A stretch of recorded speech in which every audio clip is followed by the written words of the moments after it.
नमस्कार। आज हम जिस विषय पर बात करने जा रहे हैं वह कोई मोटिवेशनल नारा नहीं है। यह कोई ऐसी बात भी नहीं है जो आपको बाहर से कुछ पाने का वादा करे।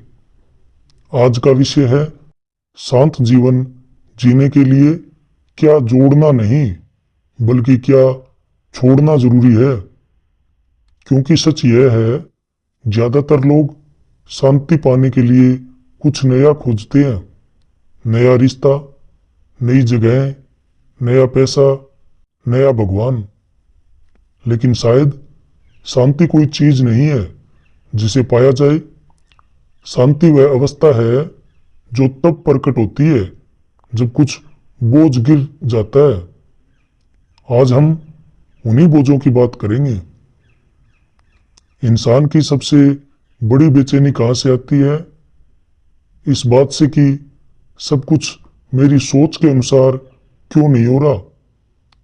हम चाहते हैं लोग हमारे अनुसार चले, हालात हमारे अनुसार हों, भविष्य हमारी योजना के अनुसार हो।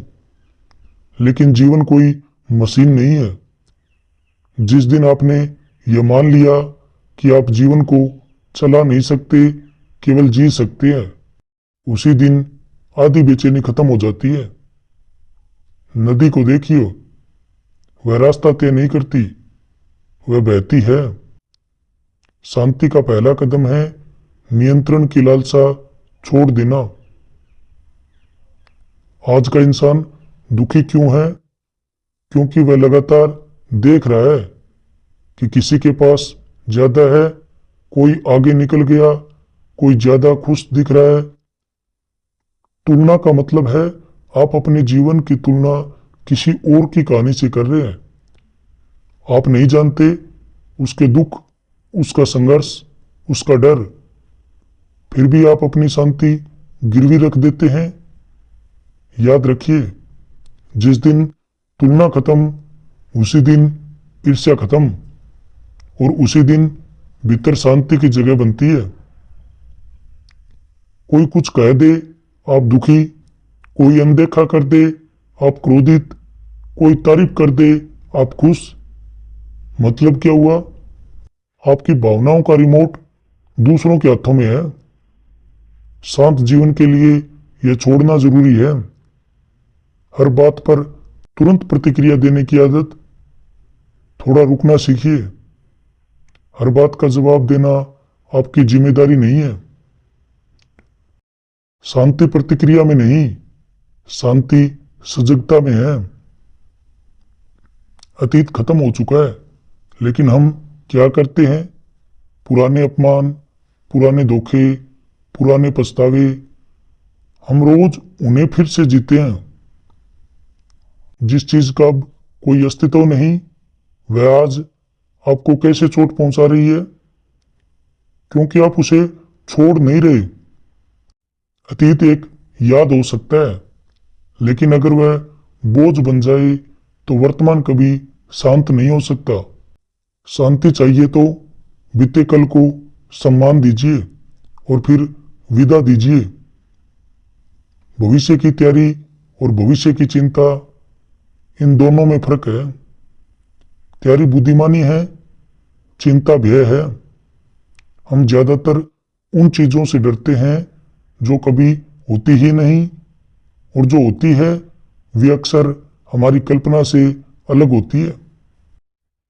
शांति उसी को मिलती है जो वर्तमान में पूरी तरह उपस्थित होता है। भविष्य को इतना मत पकड़िए कि आज हाथ से फिसल जाए। अपेक्षा क्या है? मैं तुम्हें मान दूंगा, बदले में तुम मुझे सुख दो। यह व्यापार है, प्रेम नहीं। और जहां व्यापार होगा वहां निराशा होगी। शांत जीवन के लिए यह समझना जरूरी है, लोग अपनी समझ से जीते हैं, आपकी उम्मीदों से नहीं। जिस दिन आपने यह स्वीकार कर लिया, उस दिन शिकायतें कम हो जाएगी। अपेक्षा छोड़ते ही रिश्तों में हल्कापन आता है। कितनी ऊर्जा हम इसमें खर्च करते हैं मैं सही हूं, मेरी बात सही है, मुझे जीतना है। लेकिन भीतर शांति नहीं होती। क्यों? क्योंकि अहंकार जीतता है, आत्मा हार जाती है। हर जगह सही होना जरूरी नहीं, हर बहस जीतनी जरूरी नहीं। कभी कभी शांत रहना जीतने से बड़ा होता है। लोग कहते हैं पहाड़ों में शांति है, मंदिर में शांति है, ध्यान में शांति है। लेकिन सवाल यह है, क्या आप वहां अपनी बेचैनी साथ नहीं ले जाते? अगर भीतर शोर है तो कोई भी जगह शांत नहीं कर सकती, और अगर भीतर शांति है तो भीड़ में भी मौन संभव है। शांति कोई स्थान नहीं है, शांति आपकी अवस्था है। शांत जीवन के लिए आपको कुछ बनने की जरूरत नहीं है, आपको बस कुछ छोड़ना है। नियंत्रण की जरूरत, तुलना की आदत, हर बात पर प्रतिक्रिया, अतीत का बोझ, भविष्य का डर, अपेक्षाओं की जंजीर, अहंकार की लड़ाई, ये सब बस आपको छोड़ना है। जब ये गिरते हैं तो शांति अपने आप प्रकट होती है, क्योंकि शांति कोई उपलब्धि नहीं है, शांति आपका स्वभाव है। बस रास्ते के पत्थर हटाने हैं।